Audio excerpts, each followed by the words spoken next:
Right, hello and welcome back to another video. So today we're going to be finishing off our water material, adding some foam and then adding a little bit of extra detail here and there, and then one nice little finishing touch. But first I just want to balance this in a little bit better. So if we can have a look in the scene, it's looking nice, it's looking like a kind of water, but you can see it's quite different from the water surrounding it, and that's just the normal strength.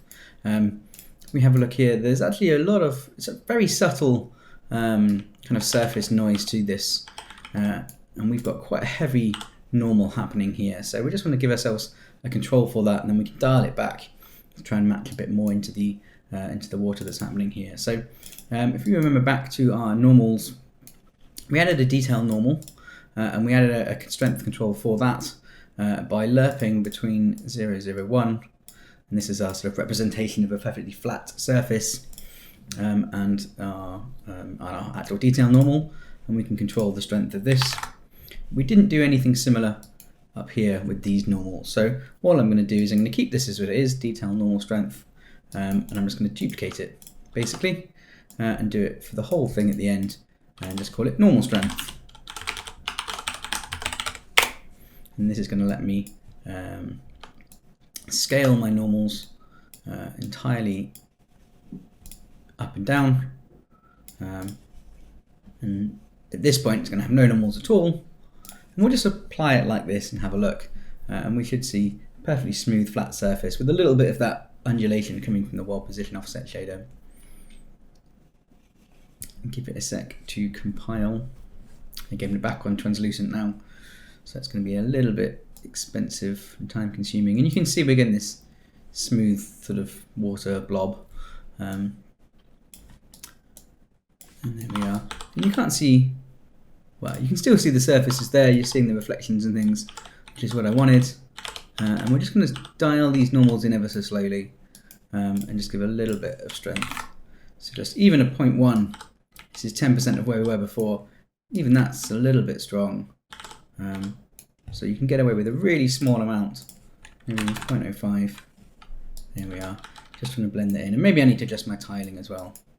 I think this might be a little bit over tiled for the size of these normal undulations versus the surface underneath. And obviously slow it down, and we could spend forever tweaking these values trying to get it spot on, but that's going to be a lot better for now. So maybe a bit more normal. So just tweaking those values, giving ourselves the control via this kind of flattening control here, flattening bit of maths. We're just blending the normals back to a perfectly flat surface, and now that's fitting in our scene much, much nicer, which is cool. Right, so the last thing, or the next feature that I want to add is going to be some foam. And the way we're going to do this, very similar to the way we did the normals. We're just going to take a texture with some foam kind of patterns on them. If we have a look here in textures, oh, it's not in there in textures, but let's do it up here. So I'm going to create a new texture sample and then search for foam. I'm going to be using, let's try the ocean foam, shall we? So this is a texture just with some foam patterns in, different patterns in different RGB. So we have here just photo sourced. This is maybe a bit more white watery, and then another kind of one there. I think quite like the green channel, but just different photos broken together into the different foam patterns, and then in our material, same as we did here. So like I say, here it's two different speeds of texture panning each other. Could copy and paste this, but actually I'm just going to build it again from scratch. So two textures, pan it on both, red and green. And which way am I moving? Well, let's double check. So I'm moving more in Y than I am in X. Y is my along the river. So let's do a large value in y, 0.18. This is going to need to be negative because we're moving down the y-axis. You can see here this is going up. So let's do that as a negative value. And then minus 0.24, say. And we just want a little bit of movement in x and negative x. Just so that they're sort of crossing against each other. It's going to help give them a little bit more variety. And we could try adding these together, we could try multiplying them. You can use the green channel, I think. But this is going to give us that illusion of movement in our foam. Default controls for these things. I'm going to need a foam tiling X and a foam tiling Y. Just set them to default 1 and 1 for now. We could try and simplify our material and have a single tiling value that affected everything. But this is just going to give us more control. It's a good place to be for building lots of instances like we're doing here. Now if we plug this into both of our panners, if you remember, let me give it a sec to compile and see if it will give me this result. If I preview this for a second. What's going to happen, although they're moving at different speeds in different directions, every so often they're just going to come on top of each other and they're going to perfectly align, and we're going to get a little stutter or pause in the animation. Might take a while, but there. Not going to look great. So what we're going to do, rather than using the exact same tiling on both of our foam textures, we're just going to change the second one just by a little amount. And we'll put another little multiply in here. Now this is just going to be not dynamic, but a fixed thing. Oops, not 2, 1.2. And so this foam here is always going to be bigger than this one, and they're never going to line up at all. It's just going to fix that little stutter. Where we're using animation, we need time. And where we're using time, we need a speed control. Speed.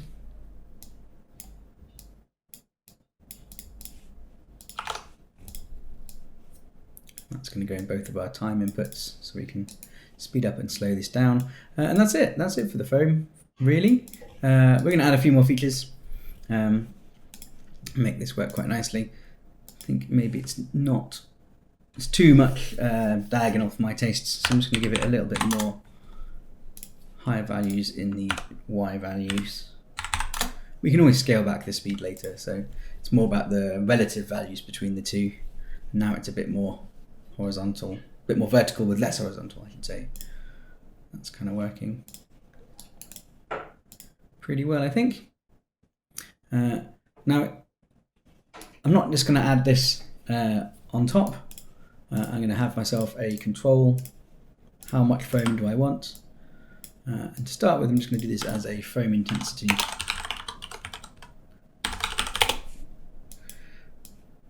Now we've already used a Vertex color mask here.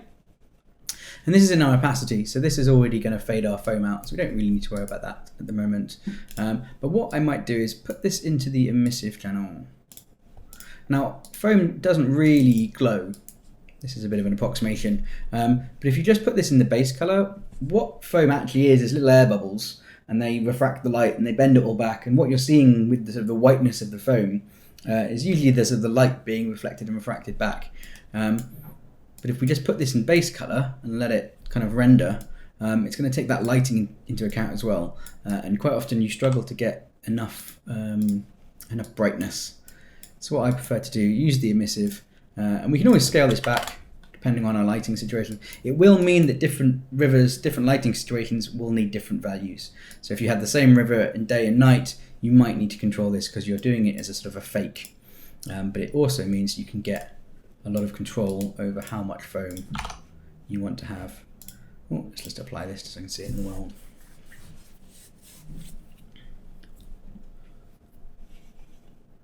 Unfortunately, it's going to take a moment to compile.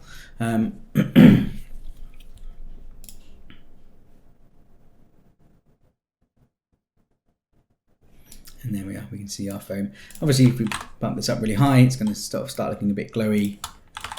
As soon as you hit the bloom, really not how foam looks. But just by having it in the emissive for quite a low value, you get this kind of faked foaminess. It like doesn't glow, but it renders no matter, which is kind of how foam does work in real life. So obviously this tiling is completely wrong, but I can go in and scale my tiling. Something like that kind of works.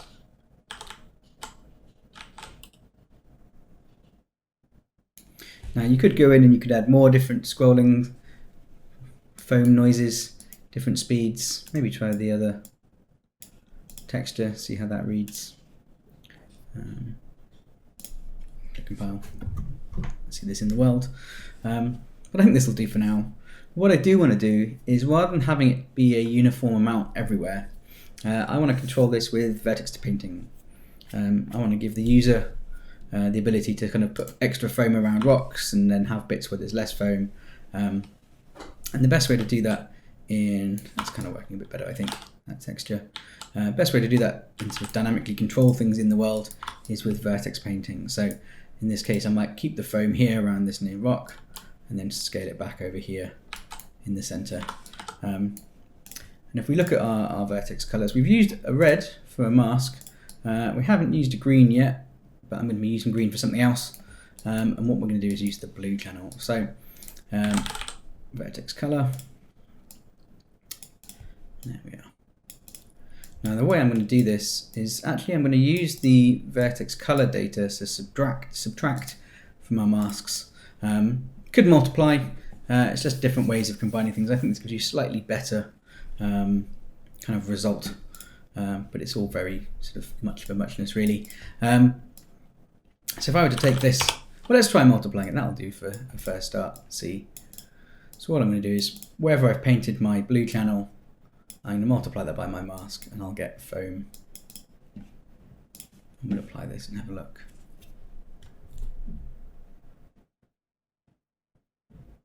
So by default, every mesh would be painted white. We have imported vertex colors, and I can't remember if there's any data in blue, but we'll soon see. Nope, doesn't look like there is. So all our foam has disappeared. But if I go into my mesh painting mode, I can say do a paint, and I'm going to paint specific colors only. So if I scroll down here in the channels, I only want to paint the blue because I don't want to ever paint the mask away. And now I can just go in and hopefully paint a bit of foam around where I want things. And that works. So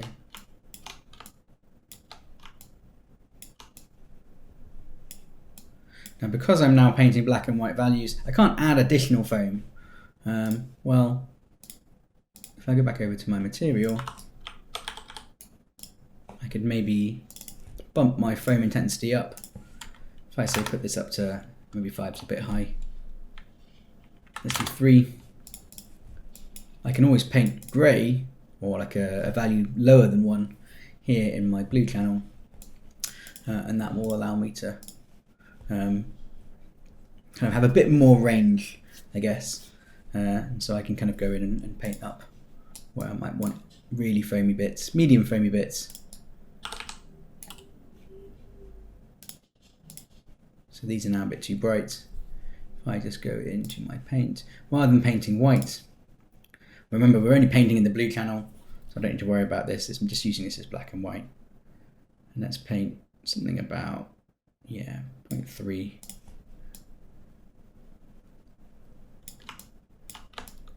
And it's just a case of taking a bit of time to paint some foam into our material.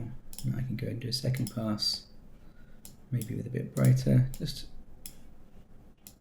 really adding that foam. Maybe I'll have a little subtle, just a little bit across this bit in the middle.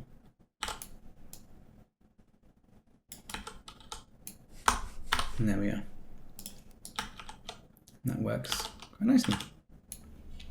So this is how I'm going to add foam, and also just give ourselves the ability to control that at the material level. Now there's a couple more final sort of touches that I want to do to this. Firstly, I'm going to add some variations. At the moment, there's variation in everything we've done.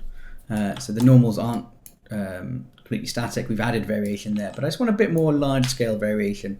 Big fluid surface like water, like a stream like this. It's going to be a lot of changing over time.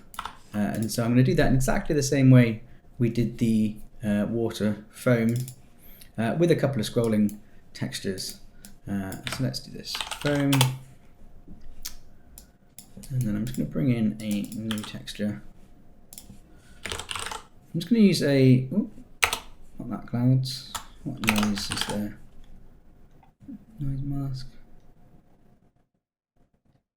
Tiling noise. Noise 01. What does that give me? Nope. Just going to try and find a texture. Actually, probably going to have a look. See which one I actually used. Noise told me this is going to work.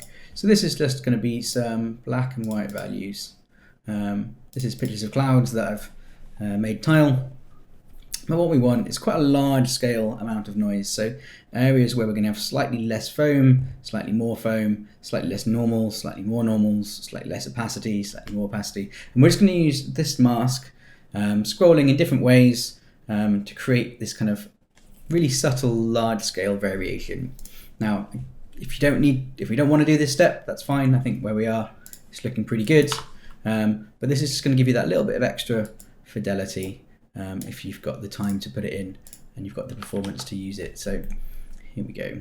So let's do a softer noise. There's a, here we are, water screen soft noise. So there we are. This is much more appropriate noise. So areas with slightly less, areas with slightly more. Now, same setup as before.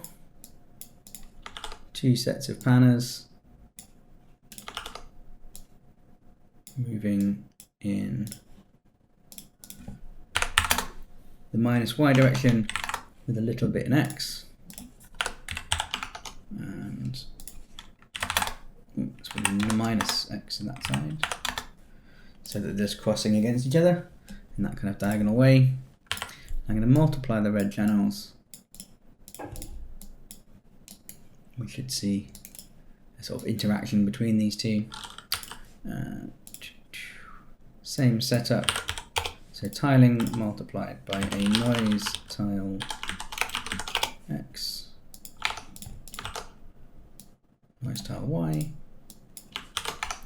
And this approach of controlling things with a texture and using 2 of them animating against each other, very common. We use it for all sorts of things, as we've seen here: foam, normals, and in this case, variation.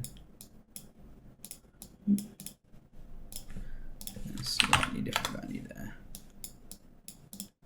And then time, multiply, and click, speed. Just trying to compile in the background. It's been a little bit laggy. Speed's no good. Probably name something speed. Noise. Speed. There we go. Make sure not to accidentally name the same things twice. So let's preview this. We should see a nice interaction pattern between these 2 sort of soft black and white noises. It's going to be far too fast for our use case. If I scale that right back,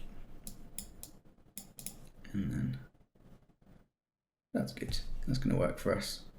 And we can obviously scale up the speed again later. So what I'm going to do is I'm going to use this, and first I'm just going to drive the normal intensity. So we have our normal strength, and our normal sort of being controlled here. And what I'm going to do is I'm just going to take a lerp. Now I know here this is all black and white values. If I take this and put it into the input of my lerp, that's still done the same, black and white values. But I want to have slightly stronger and slightly weaker. So I'm just going to do it 0.5 and 2. And so now everything that was inputted as black is now going to be half as strong, and everything that was inputted as white is going to be twice as strong. So we're going to get this extra range, but we're still using this normal strength. So if we think about this in terms of the values 0.5, so we're going to have 0.05 as our lowest value, 0.2 is our biggest value, and this is going to give us a little bit of extra variation in our normals across the sort of water surface. If I preview here, hopefully we can see that. It can be a little bit tricky to see, especially looking at normals. Let's bump these values up. Well, if I put in 0 and 5, for example, we should see some completely flat areas and some very bumped normal areas, and you think we can here. And so we can see we're getting this extra level of noise and variation. And this is a bit slow. We don't want to match the speed, because if we match the speeds exactly, the variations won't move against each other, and then that won't be adding any variation. But you can see now we're just getting an extra level of fidelity to this. And let's put this back to 0.52. There we are. And so, same principle. We could use this mask again. Could use this mask again on the opacity, say, but it's all going to be the same speed. So rather than do that, I think what I might do, if I just take the texture part, I don't want to have whole new sets of parameters up here. I want them all to be based off each other, but I'm just going to change them a bit. So here, this is my noise tiling. Well, if I multiply it by, let's say, I don't know, 1.5, and use that in this set of tiling. So it's going to be based on the tiling up here, but slightly different. And the same with the speed. Multiply this by, I don't know, 1.15. Really small difference, but difference nonetheless.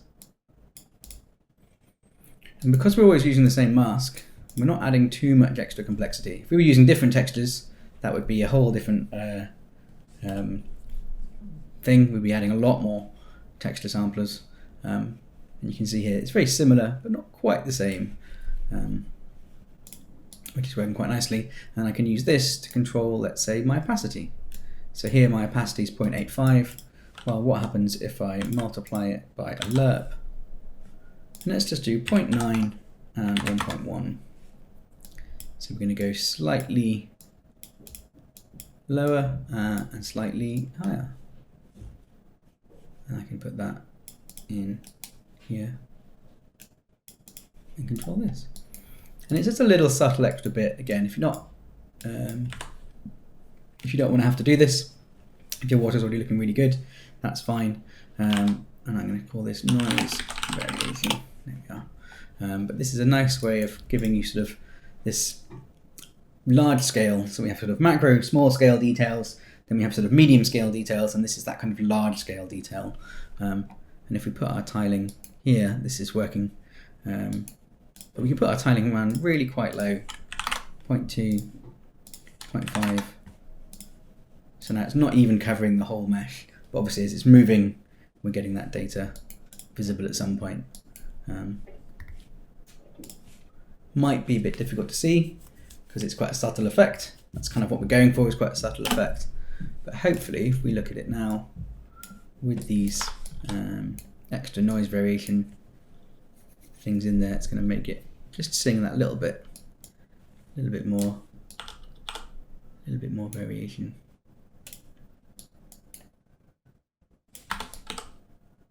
Cool. Let's just really overblow it, make it really obvious what it's doing. So let's say noise values or normal values of 0 to 5. This is going to be much stronger normals occasionally. And we'll see the effect this is having. And you kind of do want to scale it back till it's almost sort of imperceptible. Not completely imperceptible, then it wouldn't be worth having, but subtle. Subtlety is the name of the game.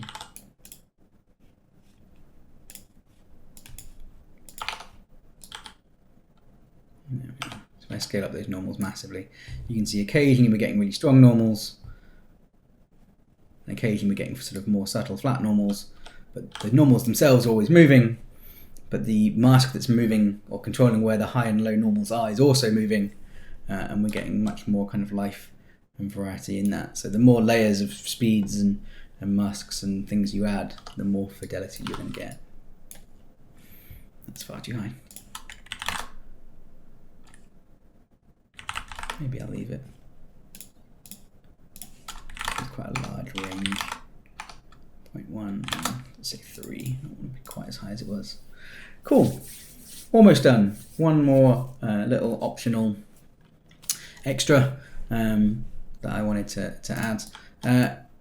This mesh is still completely straight. Now maybe that's okay.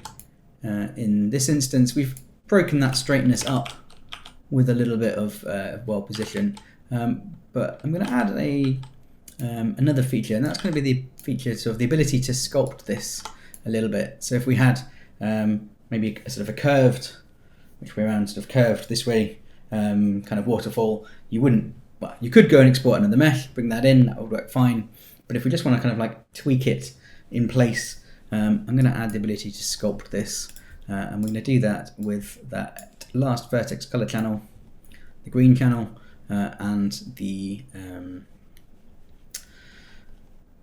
world position, and the world position offset. So that's going to give us the ability to sort of move this a little bit. And I might just do it on a quick test material first, just to show you the effect. Sculpt test. If I apply that here, and we'll edit it here. So let's make it a color so we can see. And there. So if I have a look at my vertex colors, my green channel, if I open up this mesh in the green, we've got some data in green.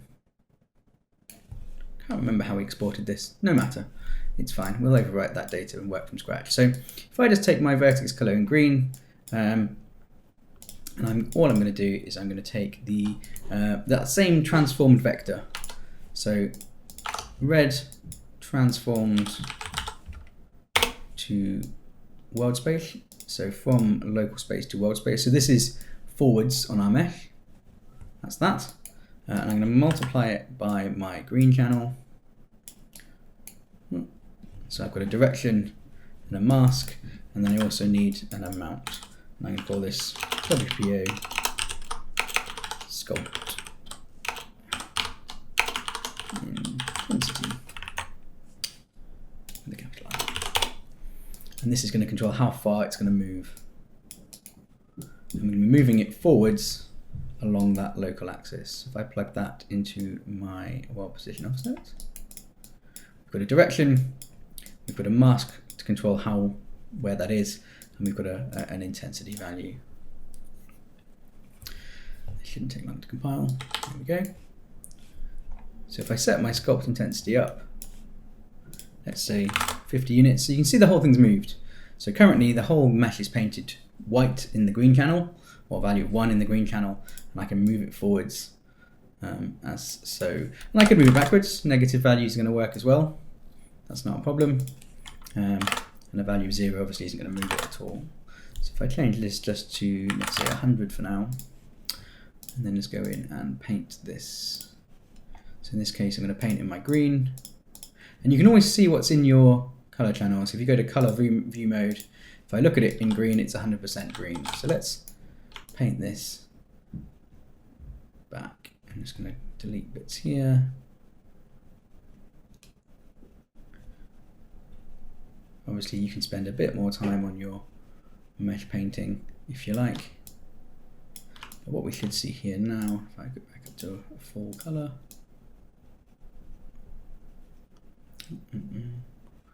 it's parts of the mesh that's going to be moved forwards and parts of the mesh is not.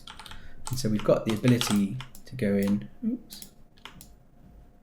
and paint and move our mesh. So this is giving me a little bit of trouble.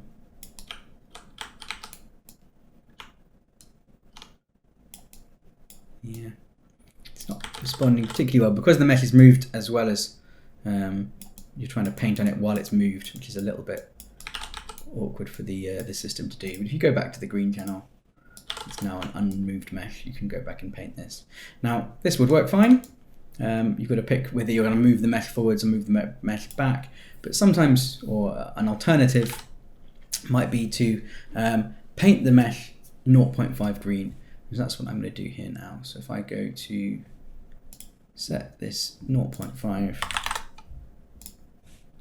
and then fill, so now my whole mesh is 0.5 green. That's actually how I imported it, if I remember correctly. And what I'm going to do in the material is take that 0.5 green and actually just subtract 0.5 from it, and then multiply it by 2. So what have I done here? Well, what I'm doing is taking the values between 0 and 1 here, which we're controlling in our painting, and I'm just extending that range, so it's now -1 to 1. So if we start at 1, subtract a half, it's 0.5, multiply by 2, we're back at 1. If I start at 0, subtract a half, I'm at -1/2, multiply by 2, -1. So what that will mean is this, if I apply, this will never move because this is all 0.5 green, and that's fine, but it means I can go in, and if I paint a nice solid color, bright green at the edges,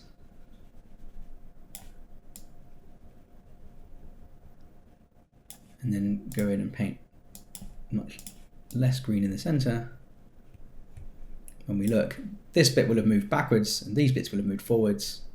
If we go into that channel, we can see that happening there. Now obviously the values this is moving is quite a lot, but it does give us a little bit of limited sculpting in our material.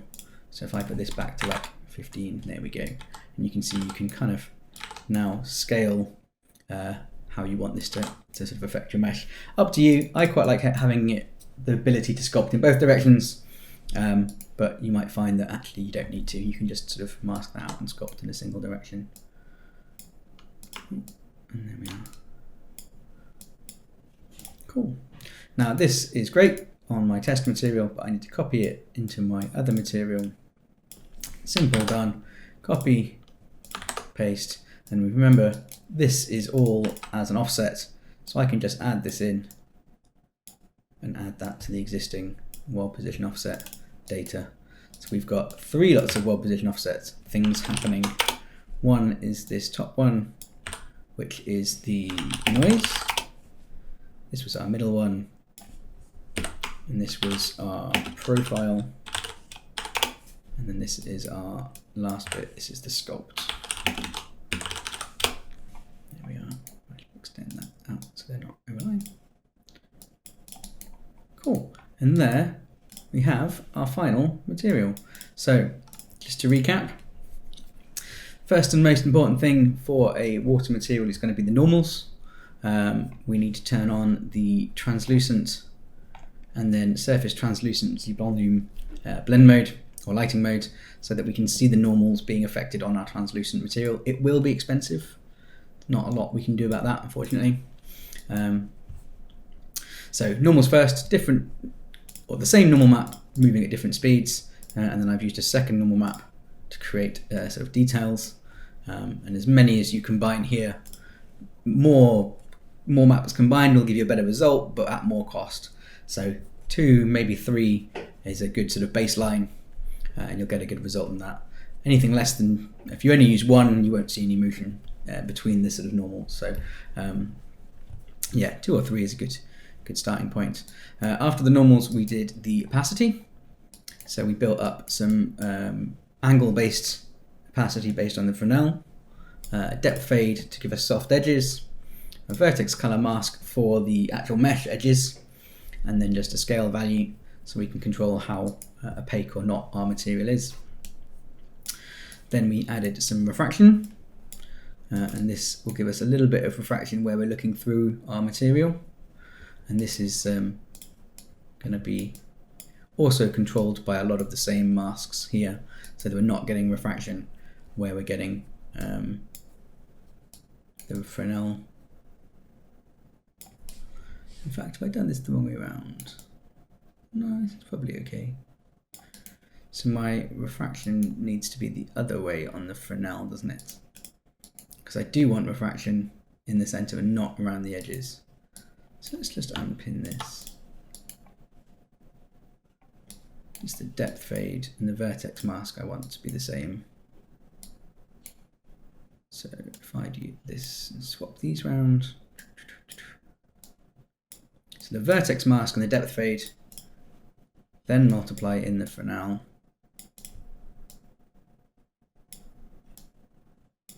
In here. And these two also want to control my refraction. See how that looks. Because the Fresnel doesn't want to control the refraction the same way. I want to see refraction here in the center. There we go. Now we're getting much more refraction. Sorry about that. Quick little error checks. That's why we double check things. So our masks and depth fade is turning our refraction off. But our Fresnel's only affecting our opacity. That makes more sense. And there we're adding our refraction. Remember, key thing with refraction, a value of 1 means no refraction. A value of 0 is actually a lot of refraction. But you should see that as an error if you've accidentally used the wrong value. Then we added a roughness and a specular to make it reflect our environment. And then finally, the world position, noise and profile to give it not a completely flat mesh, bit of movement, foam on top, painted with a Vertex color mask, and then a couple of finishing touches, a bit of large scale macro variation, and I've just used that on my normals and opacity. Can't really see it in there. And then finally this extra step of being able to sculpt and just adjust that water surface ever so slightly for the surface underneath it. We'll give that a save and have a look and see how it looks. Oh, let's actually apply it to the material, shall we? So this wants to be this material. There it is.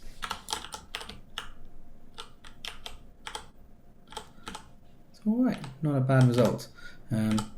Just compare it with the other one that I already had made. It's not going to be exactly the same, some of the numbers are going to be different, but pretty similar. There we are. Cool. Alright, well I hope that was helpful. We'll be carrying on and having a look at some of the particle effects in here. Similar principles, using the same kind of materials, but just kind of spawning bits of geometry on particles or placing planes to help kind of like sculpt or kind of paint our scene a little bit, but it's all basically based on this advanced sort of water material. But hopefully that's been helpful. Hopefully you've learned a few things. As always, any questions, comments or anything, let me know. Big thanks to my patrons for supporting the channel, and a big thanks to Ben for reaching out and doing this collaboration. So yeah, definitely been a fun experience. As always, I will see you next time.